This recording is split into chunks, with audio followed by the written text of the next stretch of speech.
প্রকৃত সন্তান আর সন্তান বলে তৈরি হচ্ছে। আজকে কোথায় সেই রবীন্দ্রনাথ, স্বামী বিবেকানন্দ, ঠাকুর শ্রী রামকৃষ্ণ পরমহংসদেব, কোথায় সেই ঈশ্বরচন্দ্র বিদ্যাসাগর? মাটি যদি খাঁটি হয় ফসল তবে ভালো হয়, মাটি যদি খাঁটি হয় সন্তান কৃষ্ণ ভক্ত হয়। দৈত্যের ঔরসে তলহাতে জনমে ভুবনে রাখিল বশ, স্ফটিক স্তম্ভেতে প্রকট নরহরি হইলেন যাহার বশ। যার পিতা হিরণ্যকশিপু মহাদৈত্য, তার ছেলে ভক্ত প্রহ্লাদ শ্রীহরির চরণ পেল কেন? নারদ মুনির আশ্রমে বসে বসে প্রহ্লাদের মাতা কয়াধু সন্তানকে গর্ভে নিয়ে শুনেছিল কৃষ্ণ কথা, হরি কথা। আর ওই গর্ভের মধ্যে থেকে প্রহ্লাদ হরি কথা শুনতে শুনতে শুনতে শুনতে তার জীবনটাই হরিময় হয়ে গেল। আর আমরা আজকের দিনে সন্তান গর্ভে আছে, পা দোলাতে দোলাতে সিরিয়ালের কচকচানি দেখতে দেখতে আমাদের 9টা মাস কেটে যায়। গর্ভের সন্তান মাটিতে পড়তে না পড়তেই মোবাইল হাতে নিয়ে বসে আছে। আমার শিক্ষা সঠিক নাই, তাহলে সন্তানকে আমি শিক্ষা দেবো কেমন করে? সন্তান গর্ভে আছে, গীতা পড়ো, যদি না পড়তে পারো গীতার বাণী শ্রবণ করো, কৃষ্ণ কথা শ্রবণ করো, ভক্তের কাছে হরি কথা সাধন করো, প্রসাদ ভোজন করো, তুলসী পত্র দিয়ে গোবিন্দকে নিবেদন করে প্রসাদ গ্রহণ করো, সেই প্রসাদে তোমার গর্ভের সন্তান কৃষ্ণ ভক্ত সন্তান হবেই হবে। গর্ভের সন্তান নিয়ে টিভি দেখে, ফেসবুক দেখে, ইনস্টাগ্রাম দেখে আর সিরিয়ালের কচকচানি, মায়েরা দেখেন না সিরিয়াল? সিরিয়াল সিরিয়াল একটা মেয়ের যে কটা বিয়ে হতে পারে, শাশুড়িরও যে আবার 4 বার বিয়ে হয়, সিরিয়াল না দেখলে আমরা তো জানতেই পারতাম। দেখবেন বেশি বেশি বেশি, এই তো সমাজ। আকাশে হাজার হাজার এরোপ্লেন উড়ে বেড়াচ্ছে, কিন্তু এয়ারপোর্টের সিগন্যাল ছাড়া কখনো এরোপ্লেন দাঁড়াতে পারে না। তত হাজার হাজার পুণ্যাত্মা ঘুরে বেড়াচ্ছে, মাতৃগর্ভটা যদি সঠিক না হয়, পবিত্র না হয়, সেই পুণ্যাত্মা কখনোই গর্ভে আসতে পারে না। তাই সন্তানকে কুশিক্ষা দিতে গেলে শুধু যে সন্তানেরই দোষ আমি কিন্তু তা বলবো না। প্রমাণ দুর্যোধন একটার পর একটা অপরাধ করে যাচ্ছে।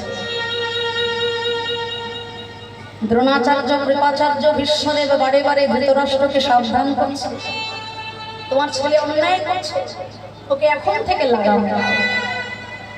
কিন্তু অন্ধ ধৃতরাষ্ট্র, চোখ দুটো যেমন তার অন্ধ, পুত্রের প্রতি স্নেহটাও ছিল অন্ধের মতো।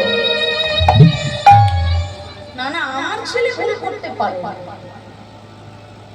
এই আমার ছেলে ভুল করতে পারে না, এই প্রশ্রয় দিতে দিতে দিতে দিতে ওই একটা ছেলের পাপের জন্য বাকি 99টা সন্তানের সাথে সাথে সম্পূর্ণ বংশটাই অকালে ধ্বংস হয়ে গেল।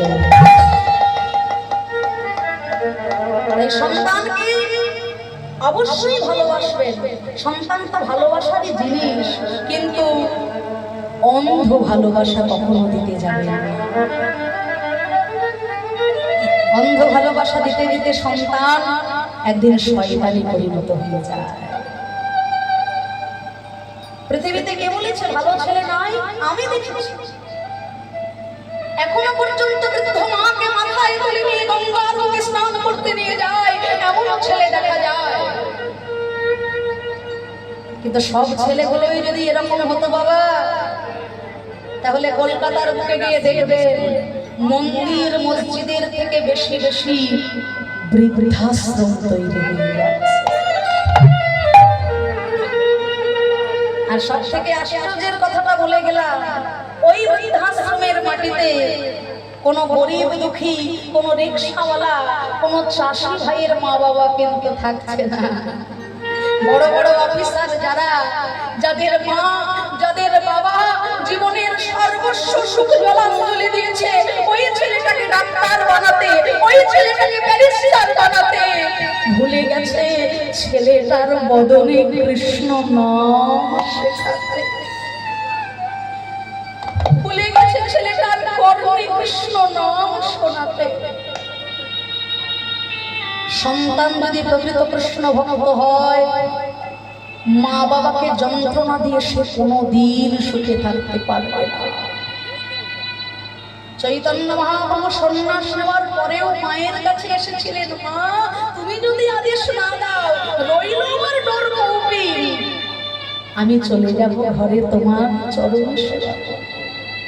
সচিমা বলেছিল, নিমাই বংশের একটা সন্তান যদি কৃষ্ণ ভক্ত হয়, সেই বংশের 7 পুরুষ স্বর্গবাসী হয়ে যায়। আমি তোকে আশীর্বাদ করলাম বাবা, তুই এমন ভাবে পরিণাম কর যেন জগতের সকল মায়ের জ্বালা দূরীভূত হয়ে যায়।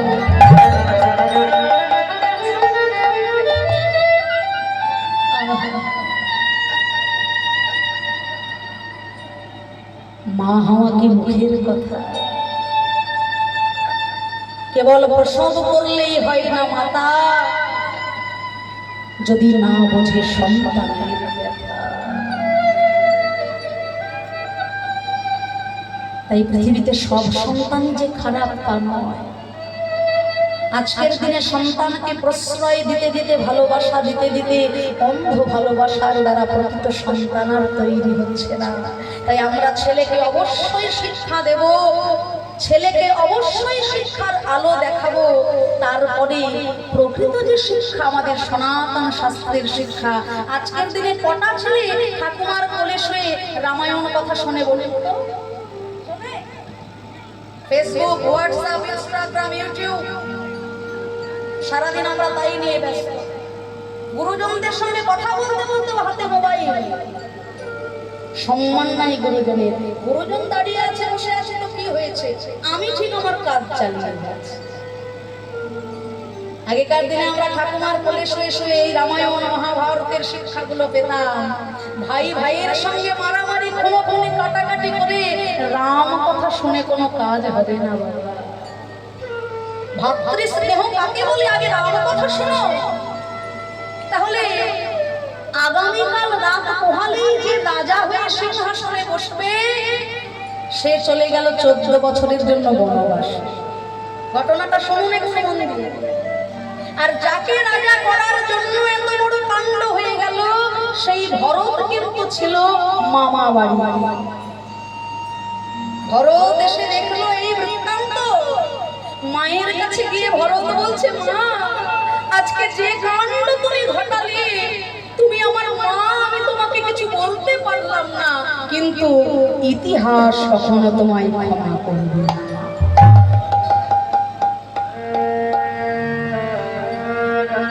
ছুটতে ছুটতে ভরত চলল বনের ভিতর। দাদা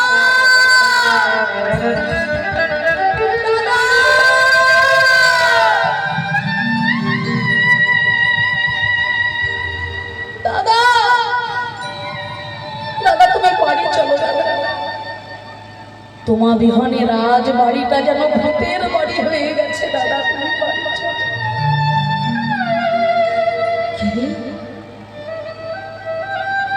আমার ভাই,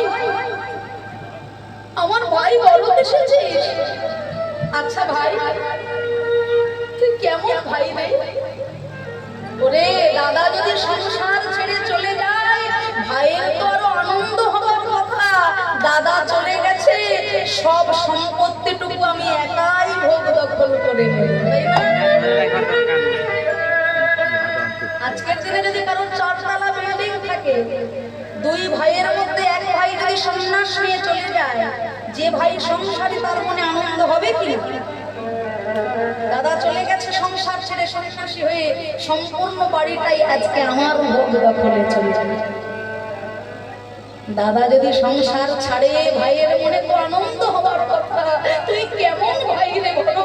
দাদার পায়ে ধরে তাকে বাড়ি নিয়ে যেতে এসেছিস। তোর মতো ভাই যেন বাংলার প্রতিটা ঘরে ঘরে হয় রে ভরত। দাদা আমি তো অযোধ্যায় এসেছি। অযোধ্যা? আমি তো বনবাসী ভাই, এখানে অযোধ্যা কোথায়? দাদা যেখানে রাম পদার্পণ করে সেই স্থানে অযোধ্যা হয়ে যায়। ওই রাজপ্রাসাদ আজকে আর অযোধ্যা নয় দাদা। তুমি যে বনে আছো আজকে সেই বনে আমার কাছে অযোধ্যা। তুমি বাড়ি চলো। বাড়ি পিতৃসত্য পালন করতে আমি এসেছি ভাই। 14 বছরের একটা দিন আগেও যদি আমি বাড়ি চলে যাই, আমার বাবার দেওয়া সত্য আমার পালন করা হবে না রে বড়। তাই তোকে কথা দিলাম 14 বছর যেখানে পূর্ণ হবে সবার আগে আমি তোর কাছে গিয়ে দাঁড়াবো। দাদা তুমি সত্যি যাবে না? দাদা না ভাই, 14 বছর ঠিক আছে। তাহলে তোমার চরণের ওই খড়ম দুটো, তোমার পায়ের ওই পাদুকা দুটো আমার মাথায় তুলে দাও। ভক্তমন্ডলী, ভক্তিমতী মায়েরা, যে দেশে ভাই ভাইয়ের জন্য খুন করে, অর্থের জন্য ভাই ভাইকে মারতে কাটতে পর্যন্ত 2 বার চিন্তা করে না, সেই সমাজ সেই দেশেই জন্ম নিয়েছিলেন এই মর্যাদা পুরুষোত্তম ভগবান।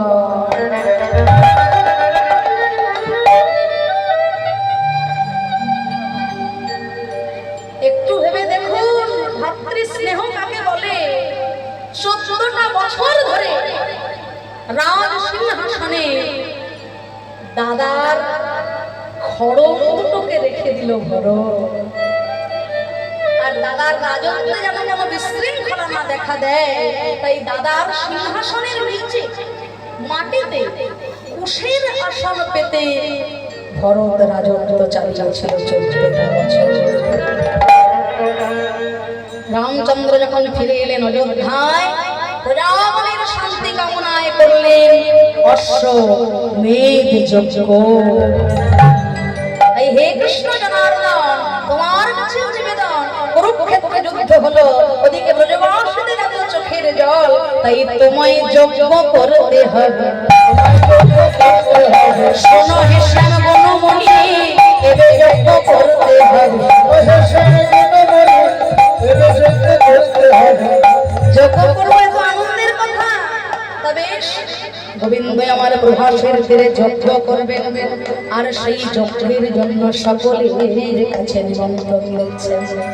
সবার আগে নিমন্ত্রণ দিলেন দেবাদিদেব মহাদেব যজ্ঞেশ্বর মহাদেব। শিবহীন যজ্ঞ হয় না। শিব ছাড়া যজ্ঞ করতে গিয়ে শিবের শ্বশুর মশাইয়ের মাথাটা কেটে বাদ চলে গেছে। হ্যাঁ, তাই জানবেন শিবহীন যজ্ঞ কখনো হয় না।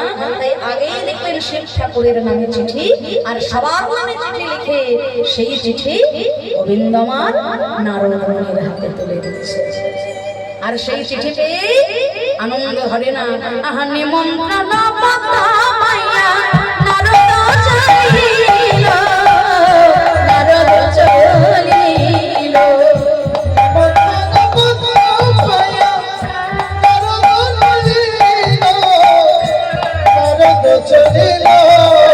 আবার কৈলাসেতে যাইয়া ঋষি শিব করে দিল, শিব করে দিল।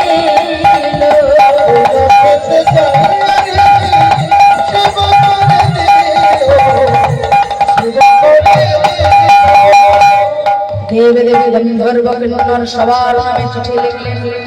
অবশেষে দাদা বলাই বললেন, ভাই কানাই সকলের নামে চিঠি লিখেছ ভাই, কিন্তু যাদের বলি পিঠে আমরা বড় হলাম, সেই মাতা যশোমতী পিতা নন্দ ব্রজবাসীর নামে কোনো চিঠি।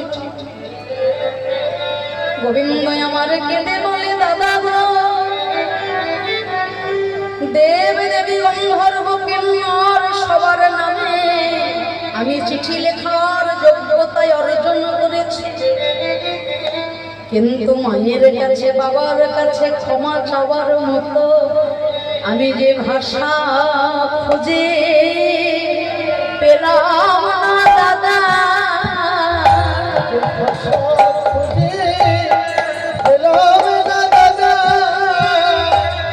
আমি কে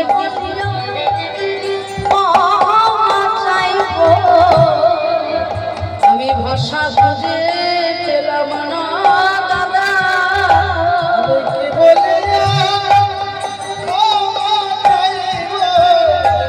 ভাষা খুঁজে পিতা গুরু প্রথমে জন্ম যাহা হয়ে আর জননী প্রথম গুরু জানি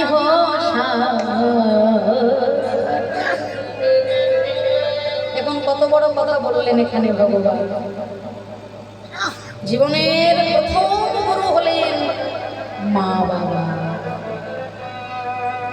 যদি কেউ আলাদা করে কোন ঠাকুর দেবতার সেবা পূজা জপ তপ যজ্ঞ করতে নাও পারে, যদি কেউ অর্থের অভাবে খুব বড় আকারের পূজা যজ্ঞাদি নাও করতে পারে, তবু ঘরে বসে বসে যদি মা বাবার চরণ সেবা করে, পিতামাতার আশীর্বাদে স্বর্গের সকল দেব দেবী সহ পূর্ণ ব্রহ্ম ভগবান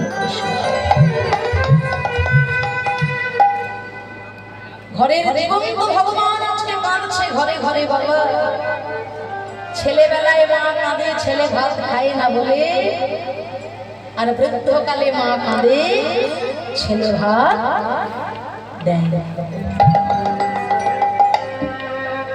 দুঃখের বিষয় আজকে ঘরে ঘরে মা কাঁদছে বাবা কাঁদছে। এই তো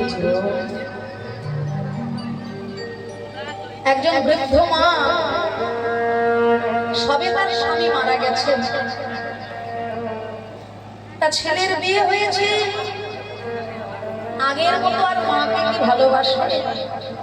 নিজেরা খায় সুন্দর মশার থালায় ভাত, আর মাকে মাটির মালসায় করে ভাত দেয়।